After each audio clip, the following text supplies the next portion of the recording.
And this right here is why you never want to stay still in the game.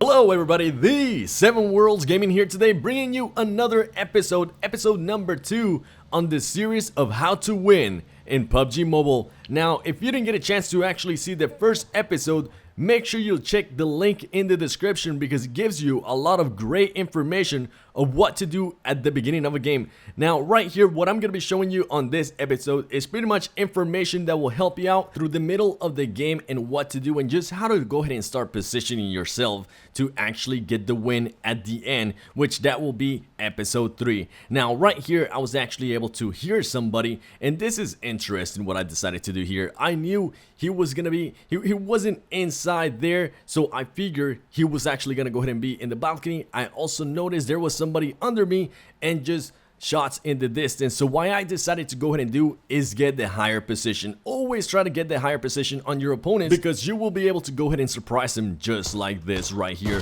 Now, as soon as I shoot that guy, I realize that I am getting shot from behind, and just a heads up right here. Please, if you're that close range, definitely don't go ahead and use the 4-time. And if you have potato like me, just try to lead your shots a little bit better. I was kind of still learning my way through the 4-time scope here. So yeah, if you're this up close to somebody, definitely don't go ahead and use the scope. And use the higher position that you were able to gain just to find out where the opponent is. That way you can go ahead and just clutch some easy kills. So definitely always try to have the higher position on your opponents. One thing I want you to really focus on this episode is pretty much map awareness. That's not necessarily something you have to worry about at the beginning of the match. Since everybody's pretty much trying to loot, it does take a bit for the circle to go ahead and start closing in and to let you know when the next safe zone is gonna be. But during this section right here of the gameplay, the middle section, you have to be very aware of where the circle's going, where you're currently located, and if you can get a car or a motorcycle so you can get easy kills like that, I would definitely suggest it as well. If you can find any kind of vehicle just to make it easier for you to travel, highly suggest to go ahead and find a vehicle. And always in the map awareness section, just try to be aware of where the highest section of the map is going to be as well. That way you can go ahead and start going that way. For example, right here, I pass gas station. I do not get shot from that angle. I could go into the garages right there on the right side, but I decide to go just on the high ground. That way I'll be more comfortable with everything that's going on, and I'll just feel more at ease because after all, in this game, you want to feel like you are controlling your game. You do not want to feel like the enemy is controlling you, nor the map is controlling you. You want to feel like you have full control of the situation. As you can see right here, now that I am in the higher vantage point, I can actually go ahead and lay down. I can keep in mind where I can get shot from. It's very unlikely that I'll get shot from all the way across unless they have an 8-time scope. But right here, I'm just patrolling my area. And that's one of the main things that you also just want to go ahead and do in this section of the gameplay right here. You just want to be able to find an area, be able to control it, and just be able to fully be aware of where everybody's coming from. That way nobody sneaks up on you, and also you'll just have the advantage of being able to just look at the whole map. Now, as you can see right here, I'm able to see a lot, and I mean a lot of the map. And if people do end up stopping, more than likely I'm probably going to be able to get an angle, especially on this little area right here. I'm definitely going to go ahead and have the angle on just about anybody that tries to fight me just because of this position especially. Let me go ahead and use this as an example. As you can see, I'm able to shoot cars as they're going across the bridge. Now, the reason why I'm doing this is just so they keep going. If I do end up getting actually a kill with that, that will be awesome. But I'm also trying to keep track of how many people are going to be going over the bridge, because more than likely I am going to have to go ahead and fight them, especially if the safe zone is going to be on the other side of the bridge. So definitely just try to be aware of that, especially if you are on the situation that I am on this map and on this gameplay that I'm currently showing you. If you do think that you're going to have to go ahead and cross the bridge, just try to keep track of how many people are going over, and definitely just go ahead and keep an eye for easy kills. Maybe people that might be looting, maybe people that are just stopping by to go ahead and organize their inventory, or they just might be checking the map. definitely go ahead and just keep an eye out for those people, because those will just be easy kills just like that one, especially if they are staying still, and especially if you are just able to get a couple headshots on them. And if you are patrolling the area, just make sure you keep an eye out on the map and make sure you are still in the safe zone, as well as keeping an eye on the timer, because I know I'm super guilty of this and a lot of people actually are too.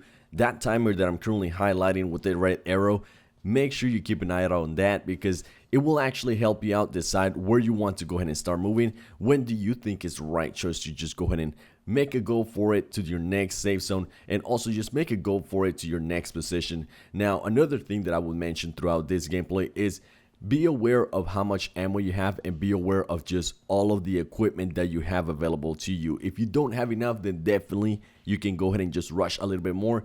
I necessarily don't like going for drops, especially around this time of the game. If I am gonna go for a drop, it will be at the beginning of the game, just because it's more likely for people not to have a really good setup, and it's more likely for people not to go to drops that often. Now, you can actually go ahead and use the drops as bait if you do want to go ahead and get kills. And before we continue with the supply drops, let me just go ahead and show you another example of why you shouldn't stay still in this game, especially towards the middle and the end. People are gonna be Hawkeye trying to spot just about anybody, so make sure you don't stay still, and if you do, at least find some cover like I'm doing right here to go ahead and check my map.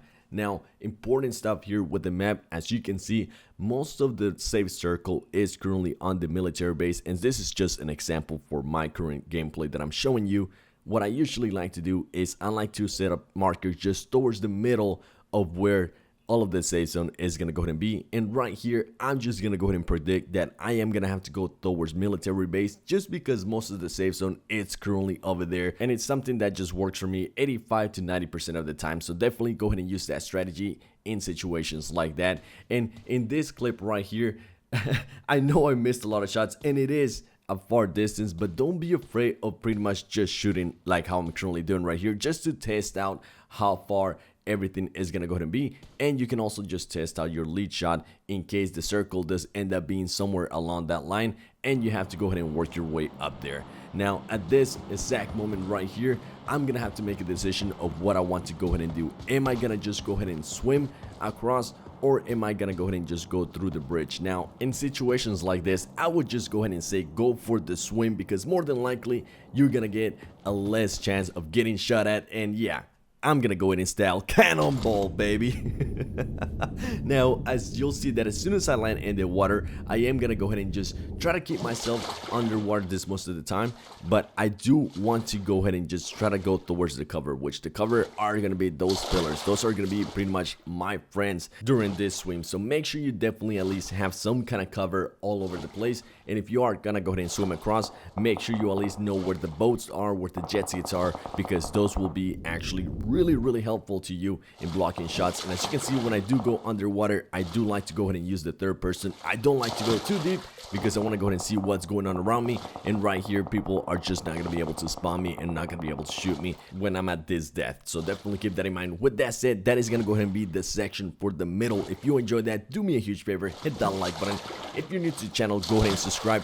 And as you can see, we're definitely getting kills. We're definitely just positioning ourselves better. So interesting gameplay here. Use your own style. You don't necessarily have to copy everything, but I just want to go ahead and give you a little bit of my knowledge in the game. That way you can start getting more chicken dinners if you want to, and end up getting a little bit more kills while you're at it as well. It has been your boy, the 7 Worlds Gaming, and I'm gonna go ahead and see you in episode 3.